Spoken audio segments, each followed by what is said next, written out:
Hey guys, and welcome back for another video. Now in today's video we're going to be going into the secret behind 10xing your reach on OnlyFans, and it's a strategy that we personally use at my agency, and we're going to be divulging into it in this video.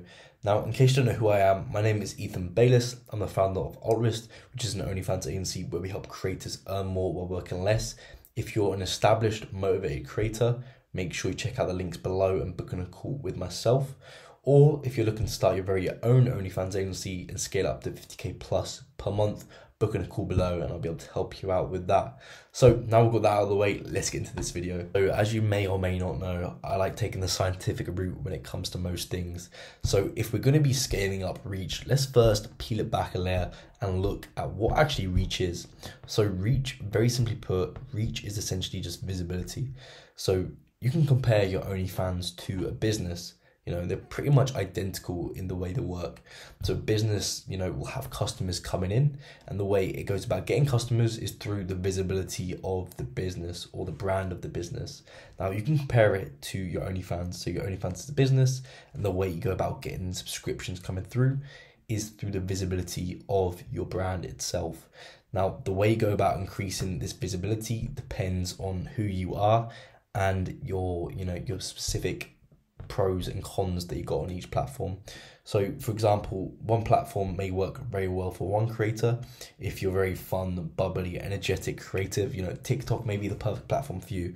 However, if you're more of a lifestyle vlogger, you like going a little bit more in depth, you're a bit more introspective, then, you know, YouTube might be the better platform for you. And you know, essentially what you're doing, putting content out there, is just going to be increasing this visibility, and it's going to be, you know, paying dividends in subscriptions for the future of your business. So now we actually know what reach is. You may be asking, how do I actually go about improving my reach? Because, you know, uploading content, you know, is vital when it comes to promoting your OnlyFans, but you're just looking for a secret strategy to 10x your reach. And essentially you need to be focusing on one very key metric. And you may be thinking, you know, chances are if you watch my videos, you may already be thinking what that metric is. And no, it is not the watch time of your content. It's actually a little bit different. It's the relative view time of your content. Now, when I say relative view time, I mean the view time of your video relative to how long the video actually is. So for example, if you're on TikTok, you want to be making a 15-second clip. You know, if you're getting people watching 14 seconds of that 15-second clip, that will be a very good relative view time. So you may be thinking, you know, on TikTok, I was going to start making minute-long videos because people are going to be watching majority of that minute video, and it's going to be boosting up my watch time, which TikTok is going to take notice, and it's going to make my content go viral. When that's not the case, because it's not relative to the actual view time of the video itself. So for example, if you've got a minute-long video and people are watching it for 20 seconds, you know, TikTok is going to be taking that into consideration, saying, look, there's 14 seconds of this video wasted. It's obviously not that good content. Whereas if you've got a 15-second video and people are watching 14 seconds of it, TikTok's going to be saying, look, the majority of this content was watched, which means it's very good. So we're going to be pushing that. Now, I'm using TikTok as an example, but this works for any platform. They all work around the same sort of framework. So you can optimize for reach on all these platforms, and the way you go about doing that is increasing the relative view time on all these platforms. So if you're making reels, you want to make sure that your reels have a very good relative view time. If you're making YouTube videos, you want to make sure that the YouTube videos have a good relative view time.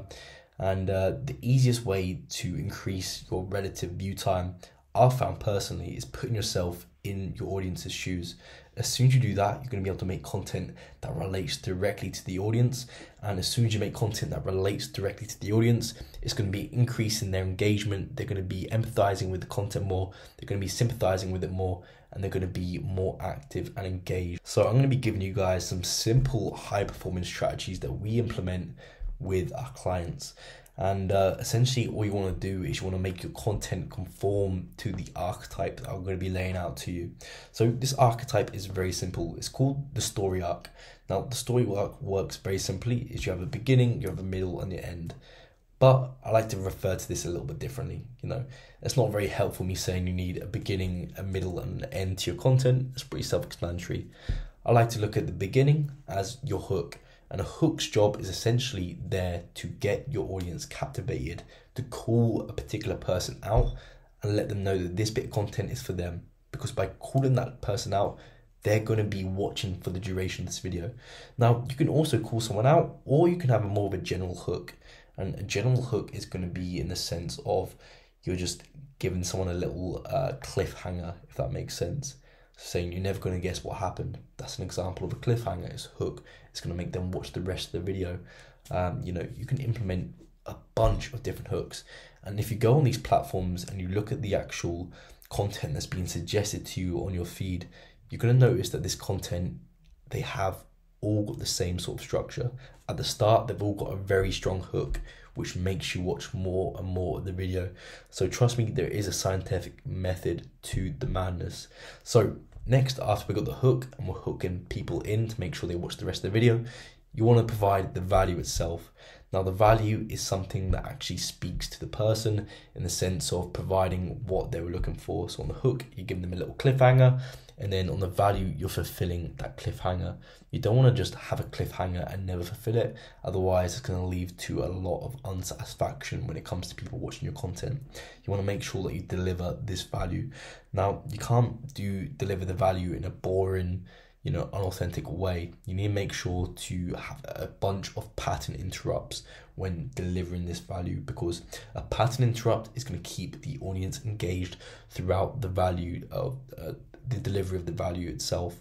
So a simple pattern interrupt would be text popping up on the screen, would be changing your voice tone, changing pitch, just something so it's not all the exact same, and it keeps them a little bit on their toes when they're watching the content. It's something that many people forget to implement when it comes to content marketing. However, it can be very, very vital when it comes to actually growing.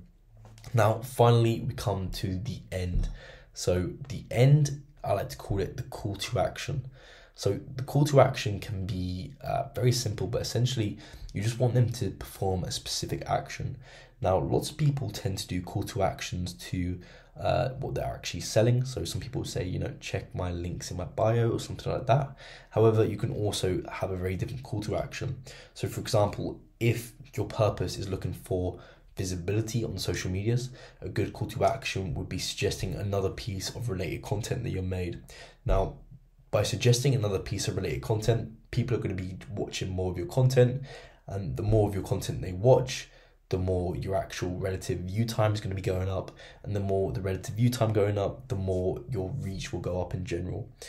So I hope that makes sense. You want to make sure that if you've got someone who enjoys your content, that you're suggesting very similar content, so they're just going to be boosting your watch time, and it's going to make your actual social promotion strategies flourish, and your actual reach is going to flourish itself. Now, I'm going to be giving a little bit of sauce on top of the secret. So I've given a ton of value when it comes to the particular metric that you need to make sure you're optimizing for, as well as the actual archetype that you need to be making sure that your content conforms to. And now here's the source. The source of what you want to be optimizing for as well is shareability. Now, so many people forget how important shareability is, but social media platforms thrive on shareability. The whole business model is built around shareability. So by having a shareability element to your content, you're going to be increasing the actual reach of your videos dramatically, because these platforms are going to notice that your content is very shareable, so they're going to be increasing the reach of your content, which means more people view it, the more people share it, the bigger your reach grows, as well as the bigger the platform's reach grows as well. So shareability is something you also want to be optimizing for as well. And you can do that in the call to action as well. So instead of watching another bit of content, you can say, hey, make sure you share this with someone who would relate to this video. A simple call to action reminding people to share your content is going to do a lot when it comes to actually boosting your reach in general. Now, if you generally actually implement these strategies into your content marketing structure as it is, you're going to notice a 10x increase in your actual reach itself. And as a result of that 10x increase, you're going to be noticing a 10x increase in the subscriptions grading as well. So I hope this video provided some value to you guys. If it did, make sure you like and comment what other videos you want to see next. And as I said, you can check out the links in the description if you want to learn a little bit more about myself and my agency, as well as start your own agency as well. You can book in a quick consultation call with myself. So I'll see you guys in the next video.